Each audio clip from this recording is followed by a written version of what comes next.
This is the rewarding feeling of achieving what I thought was impossible. Over 200 hours of hard work and dedication, and watching all of it abruptly turning into a million little pieces. To understand the story, we need to go a few years back to when I was a child. Always had a fascination with remote control things. I had a huge box filled with my favorite RC toys. That included a double-sided flipping RC car. I had the Tyco motorcycle with the stands that are making a comeback. I even had the coolest RC hovercraft that would just go over land and water. But I never had planes, let alone a jet. Nowadays, this is an expensive hobby. Jets, forget about it. I used to go watch them fly, but I could only dream of ever having one. It would hit me every time that it was nearly impossible for me to have one, let alone fly one. But then came 3D printers. Not knowing a single thing of how to print on 3D printers, nor how to build large-scale airplanes, I bought the printer and I bought the design models. I failed spectacularly with the first attempts of ever printing something on a 3D printer. I made more spaghetti in just a few minutes than I ever cooked in my life. Failure after failure, something decent finally printed, which then turned to a usable part.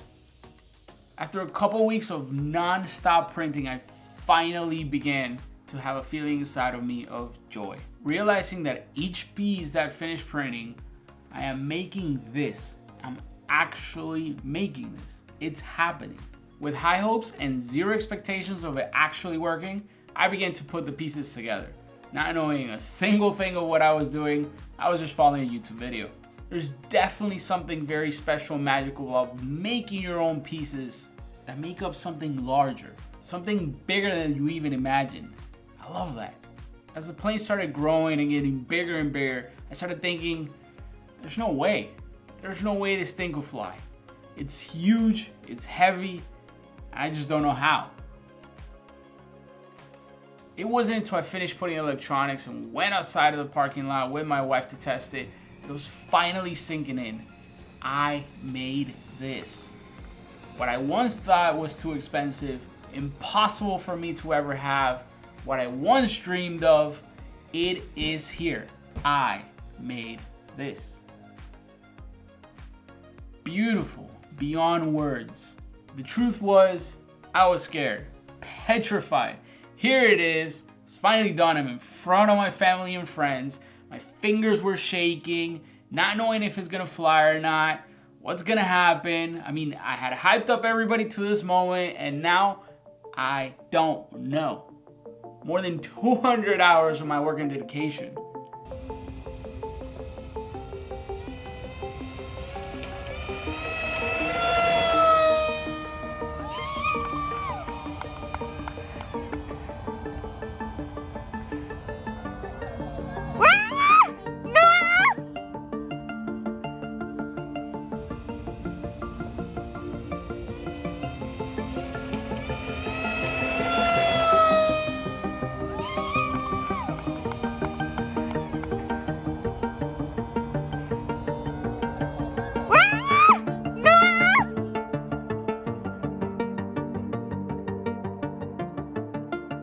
I don't know if it was adrenaline, but I wasn't sad. I was excited. It flew, something that I thought was impossible for me to ever own or even fly. The kid inside of me was just jumping. It flew. It crashed, but I made it. There's a ton of things that I learned from just a few seconds of flight time, let alone the entire build process. But the most important thing that I learned was to try it and learn from each failure. If I would have listened to my thoughts as a kid, I would have said it was impossible for me to ever have a jet. If I would have listened to my thoughts when I questioned, even if I know how to make one, I wouldn't have ever started. If I would have heard myself saying, there is no way, I wouldn't have. I would have never created that core memory. The spark that grew in that moment, that plane took off and crashed spectacularly. And I would have never learned that I can, even if it seems impossible at first.